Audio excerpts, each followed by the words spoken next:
Hello everyone. Good morning. Morning guys. Kahapon hindi ko na natuloy yung aking vlog. Nagpunta ako sa bus station. Natid ako ng asawa ko doon sa city kasi nasa city kami kahapon doon sa mother-in-law. Hindi ko na natuloy yung aking pag-vlog kahapon. So ngayon, bumalik na kami sa bahay. Medyo malayo dito kila Bianan yung bahay namin. So kailangan mag-bus. So ngayon, papunta ako sa bus ngayon. Sa bus terminal. Walking ako. So kailangan bilisan guys para di ko maano yung bus. Hindi ako maiwanan ng bus. Yes. Usually ang sinasakyan kong bus yung pang estudyante. Kasi yung bus na yun, maaga siya guys. At saka, diretso doon sa school na namin. So, doon ako sumasakay. Ang sakyan ko yung passenger bus, no regular bus. Kailangan ko pang sumakay ulit sa ibang bus doon sa city. Papuntang school. Pero, nadiskubre ko yun, yung bus na yun. Na maaga kasi isang beses ay hindi pala kasi nung first time kong pumasok nung unang araw ko sa SFE first time ko magbus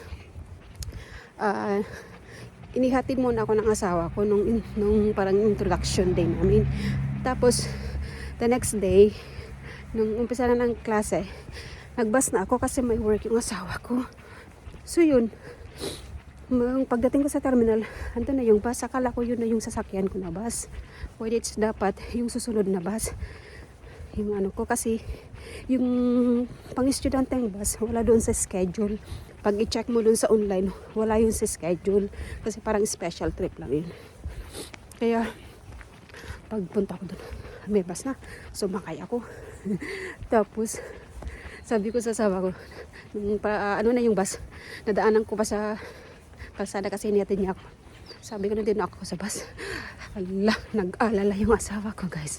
Kasi nga sabi niya, ala, ba't ka sumakay dyan? Hindi yan yung bus mo.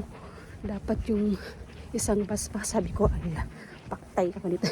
Pero sabi ko, pero kailangan pupunta naman to sa city. Bahala na.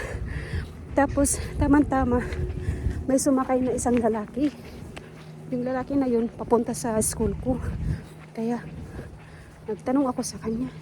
Sabi ko, pupunta ba to sa city? Sabi niya. Tapos, oo. Sabi ko, pupunta kasi ako sa school. Anong school? Sabi niya. Sabi ko, school ng mga ng mga foreigners. Sabi ko, punta din ako doon. So, sabi niya, yung bus na to, diretso na doon. Sabi ko, ayaw. Nawala yung kaba ko. Kaya sinabi ko na sa husband ko. So, from that time, yun na yung sinasakyan ko, guys. Papasok sa school. Kaya yun ang history. Ang lamig pa dito ngayon. Spring na pero sobrang lamig pa rin guys. Sabi ka ng asawa ko, ang lamig-lamig pa rin. Kasi usually din naman daw ganito. Sobrang kalamig. Ang lamig-lamig pa rin guys. Yan ako. Buti hindi na mahangin kasi nung ilang mga nakaraang araw sobrang hangin. As in, sobrang hangin. Kaya nung nandun kami kila Bianan, ng isang araw kakahapon, sobrang hangin doon. Grabe. Hindi naman yun. So, yan guys. Lapit na ako sa bus. Nilalakad ko rin yung mga ilang minutes ba ako nilalakad. 10 minutes ba? Kung mabilis ako, mga less than lang.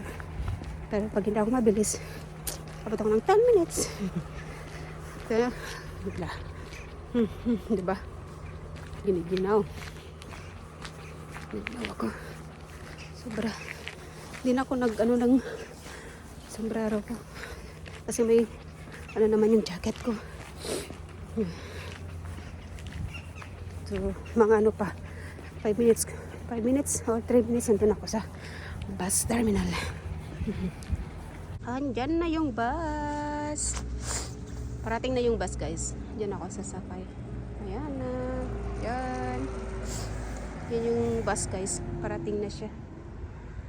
So dyan darating yung bus. Ang ganda ng init ah. Hey. Ako lang yung pasaheros, grab. Dati maraming nag-aantay dito, so ako lang yung pasaheros ngayon yata. So, diyan na yung bus.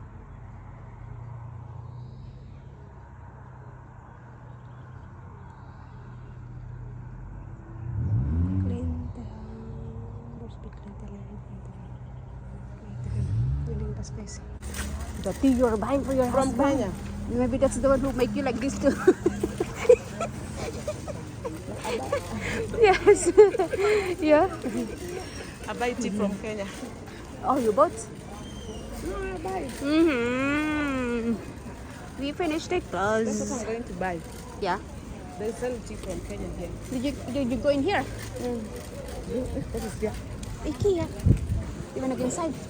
Let's go inside. We go to see. Yeah, pauwi na ako. Tapos na yung school. So, pauwi na ako guys. Dito na ako sa ano. Naglakad lang ako. Hindi na ako sumakay pala ako ng bus hanggang sa sentro, and then lakad ako dito na lang sa bus. Hindi ako dumiretso kasi bumili ako ng okra. Yan, bumili ako ng okra tsaka yung ano. Kasi gusto kong magluto ng pangsinigang. Kaya bumili ako ng okra. So, today pala guys, may exam kami. So, nag-exam pala kami ngayon ng pang national, pang national proof na exam. Kasi nasa course na ako guys sa SFP. So, nag-exam kami. Pero yung exam na hindi pa yun yung real na national. Kumbaga, merong pumuntang mga taga-university ng Stockholm. Kasi sila yung gumagawa ng mga exam sa mga estudyante ng SFP. So, yung ginawa ng teacher namin, namili siya ng mga estudyanteng mag-exam dun sa national proof. Namili siya kasi parang tutulungan namin sila. Wait, you just came now? I was searching you there. You kaibigan ko. Oh boy. You come here, you still have time. You still have time. You still have time. I'm doing vlog. What did you buy? Did you get the Tea. a Lipton? That's good. What flavor? The melon? Melon tea? Oh, that's very, what do you call that? Good smell. This is from Kenya. Aha, the Lipton. I use the Lipton, the green tea, the green mint. The green mint. I use that one. Okay. It's good. Oh, this is from India. I see. I will take the one you wanted. That's very strong. This strong? Yeah, strong one. That's red one. This can really be better. Yeah, that's strong. This why is not from Kenya? Why you didn't read it? I didn't read. Oh, that's okay. You can try. If it's good, then No, me, I don't keep take buying it. Huh? I don't take it. I'll go with you. Let's go. I'll go with that bus. With which bags? It is bus. With our bus. Yes. Why? Because I want to check something. From Roma.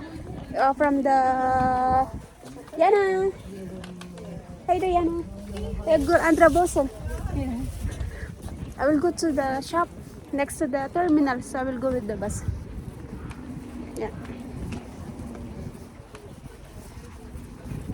I'll go in the bus. It's been a long time I didn't go with the bus. Oh, you're in YouTube. So, finally guys, dito na ako sa city namin. So, kanina din ako nakapag-vlog kasi dumating yung classmate ko. So, nagchikahan kami.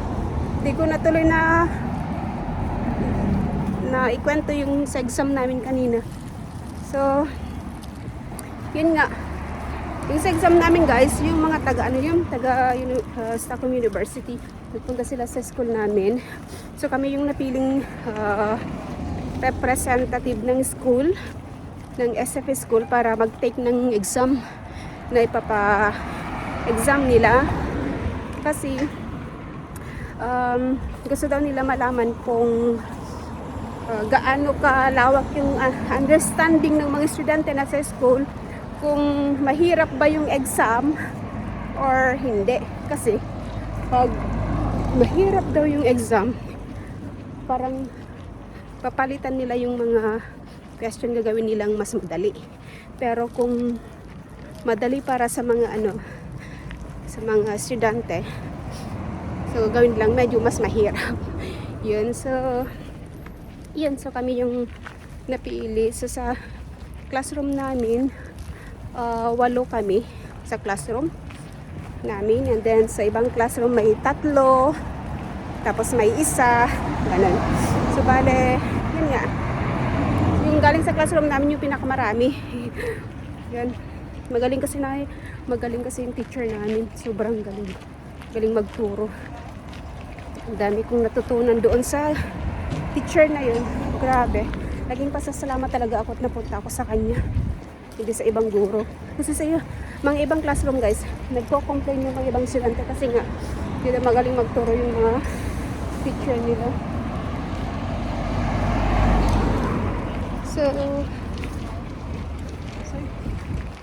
ano na dito guys, spring na, kaya medyo maganda na yung weather, mainit na. Tsaka parami na lang parami ng mga taong lumalabas. Parami yung mga taong lumalabas. So, busy na yung kalsada, ang dami ng mga sasakyan. Kasi ito yung weather na inaantay ng mga Swedish ba. So malapit na ako sa bahay. 5 minutes. Mga 5 minutes so nasa bahay na ako guys. Dumaan pa pala ako kanina sa sa tindahan dito kasi kailangan kong bumili ng bag. Kasi nagbabakbak na yung bag ko. So kailangan kong bumili ng bagong bag. So nakahanap naman ako ng bag. Yun. Kahanap ako ng bag guys. Bago. So yan, mapapalitan ko na yung bag ko. Kasi ilang araw na akong naghahanap dun sa city. Wala akong mahanap na bag na na gusto ko.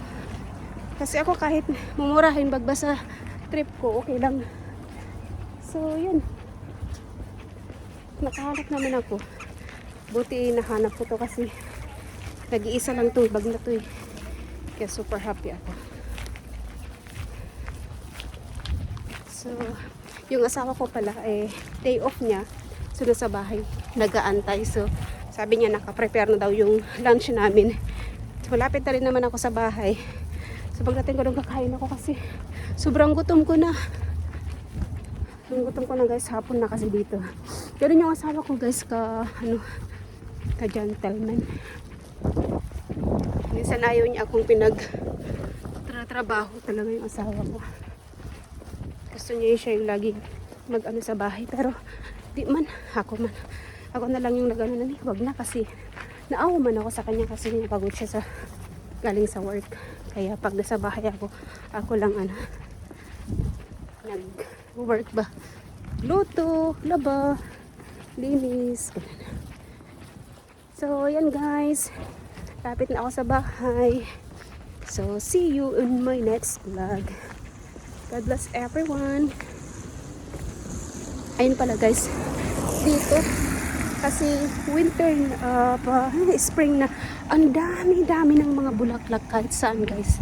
Sobrang dami. Nakakatuwa. Mga iba't ibang bulaklak. Colorful na. So, yeah. Bye na guys. Next time ulit. Bye.